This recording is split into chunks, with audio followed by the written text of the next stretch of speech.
You know how sometimes a single song can pull the pin on a grenade that someone's been holding for months? That's exactly what happened when real Boston Richey dropped a track called Bitch You Weird. Within days, his ex-girlfriend, Tatiana Cannell, had released what she called 65 files of documented evidence. Photos, screenshots, and personal accounts covering kidnapping, physical abuse, sexual misconduct, starting when she was underage, and a label she accuses of running a smear campaign to protect the artist. Instead of addressing any of it, Charleston White then jumped in to defend Richey, and that defense lit up its own firestorm. This isn't a messy breakup. This is a layered, months-long situation with active legal proceedings, multiple women on record, and institutional questions that go way beyond two people falling out. Real Boston Richey didn't start rapping until after losing his cousin. That grief pushed him into music, and within a year, he had caught Future's attention. Future featured on his single Bullseye 2, gifted him a chain on camera, and signed him to the Free Band's label. His debut mixtape, Public Housing, charted on the Billboard 200 and featured Lil Durk, Kodak Black, Moneybagg Yo, and Glorilla. His single, Help Me, peaked at number 47 on the Billboard Hot 100, cracked the top 10 on the Hot R&B/hip-hop songs chart, and went platinum. His catalog has crossed 442 million streams. He has performed at major festivals and collaborated with some of the biggest names in the genre. Tatiana Cannell, whose legal name is Tatiana Charles, is a Miami-born influencer and model who built a following across fashion, swimwear, and lifestyle content. One elevator dancing video pulled over 17 million views on its own. She now has over 500,000 followers on Instagram and close to 1 million on TikTok. Reports indicate she and Richey began dating when she was around 16 years old, relationship that lasted nearly 4 years on and off. When she turned 18, she posted a birthday cake with the word legal written on it. That post went viral immediately. People calculated the timeline of when they started and raised serious questions. Richey's response was to claim on a live stream, while on a boat with her, that she was actually 23. Her confirmed birth information makes that claim impossible. He offered no proof. The internet archived the contradiction and moved on. But the question never fully went away. What most people don't realize is how far back the documented trouble actually goes. Well, before the song dropped, before the current round of allegations, Tatiana had already filed a police report against Richey. Yo, you don't even know I spoke to 9 15-year-olds today about you! About you! Following a confrontation outside a Houston nightclub. She was reportedly 4 to 8 weeks pregnant at the time. According to that report, Richey forced her into a vehicle, choked her approximately 20 times over the course of roughly 2 hours, caused her to lose consciousness and vomit, and told her directly, "If you call the police, I might as well kill you." Bystanders captured video of him snatching her phone from her hands before others physically intervened to separate them. That footage spread widely. The Helion. Oh. What the hell, Burton? That's Shorty? That's the little young joint?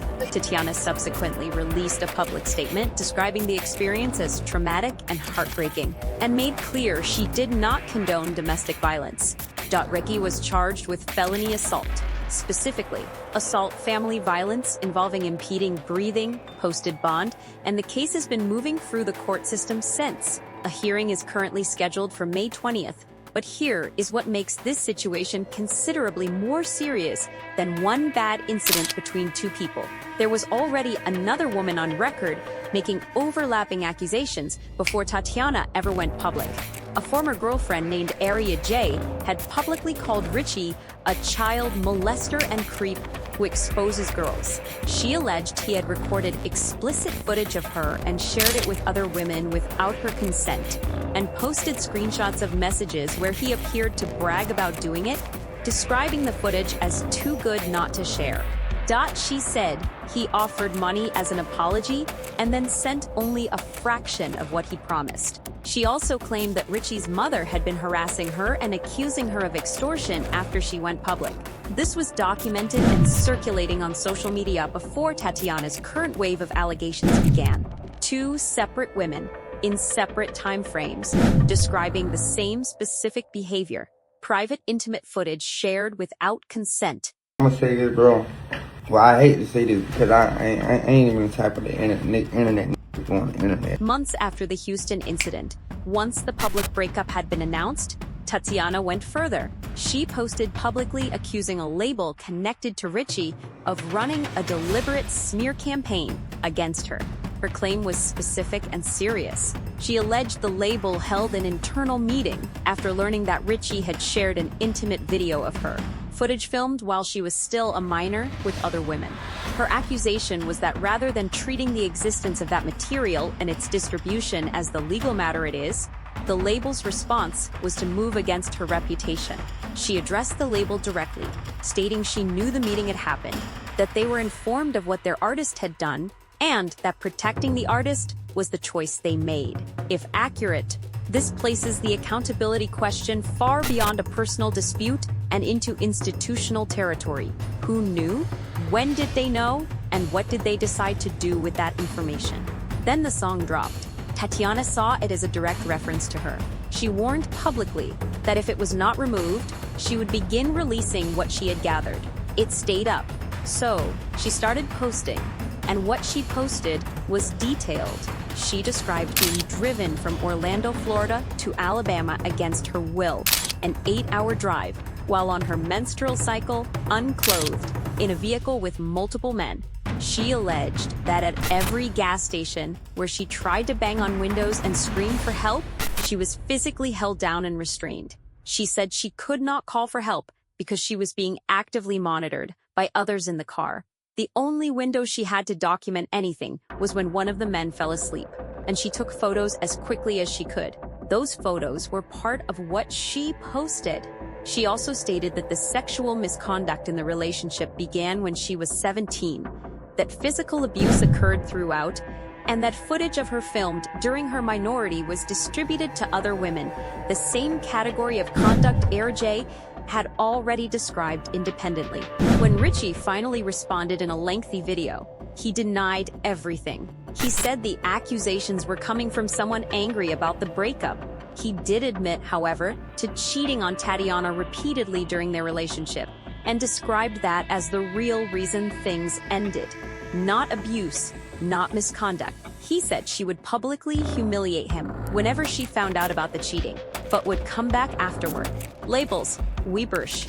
He denied the specific sex toy allegation, claiming the item was used differently from how she described. He denied sharing private footage and reversed the accusation, claiming it was Tatiana who took videos from his phone and is now using them against him. He further claimed she had been demanding money and threatening legal trouble before any of this became a public conversation. He closed by expressing that he still loves her, referenced his parents' long marriage as evidence he understands real love, and said he was disappointed she had chosen this route. The response was emotionally charged and in places candid, which made what it avoided even more noticeable. He addressed the sex toy detail. He talked about the cheating. He spoke about feeling used financially, but the kidnapping account, the age at which the relationship reportedly began, the claims about conduct that started when she was 17, the distribution of footage filmed during her minority, and the label meeting allegation. None of those received any direct, substantive response. The things that carry the most legal weight in this story are the exact things that went unaddressed. Charleston White's entry into the conversation added a different kind of fuel. In a video that spread quickly, he directed most of his criticism at Tatiana rather than Richey. He placed responsibility on parents and family members for allowing underage girls into situations with older men. He acknowledged that the relationship may have been illegal in some states, but argued it was not morally wrong, pointing to jurisdictions where 16-year-olds can legally consent to sexual activity.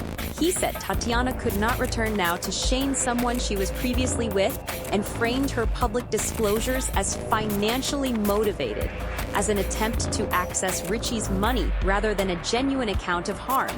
The backlash to that framing was immediate and pointed, because age of consent laws in any particular state have no bearing on the allegation of being physically transported across state lines against your will. That falls under federal jurisdiction regardless of where someone is from or how old they are. The alleged distribution of intimate footage, filmed when someone was a minor, is governed by federal statutes that exist independently of any local consent framework. Charleston White's argument collapsed several legally distinct categories into a single narrative about teenage girls and negligent parents. And that is precisely the kind of framing that erases the specificity of what is actually being alleged. Domestic violence advocates and legal commentators pushed back hard, and the criticism extended beyond just social media. What separates the situation from standard celebrity drama is the structure underneath it. There is an active felony domestic violence case with a court date approaching. There is a second former partner whose documented accusations mirror Tatiana's in a key, specific way. There is an allegation that a label was informed of conduct involving a minor and responded institutionally by targeting the person making the accusation. There is a relationship timeline that, by multiple accounts, began when Tatiana was a teenager. And there is a response from Richey himself that is long, emotional, and conspicuously quiet on the most serious parts of the story.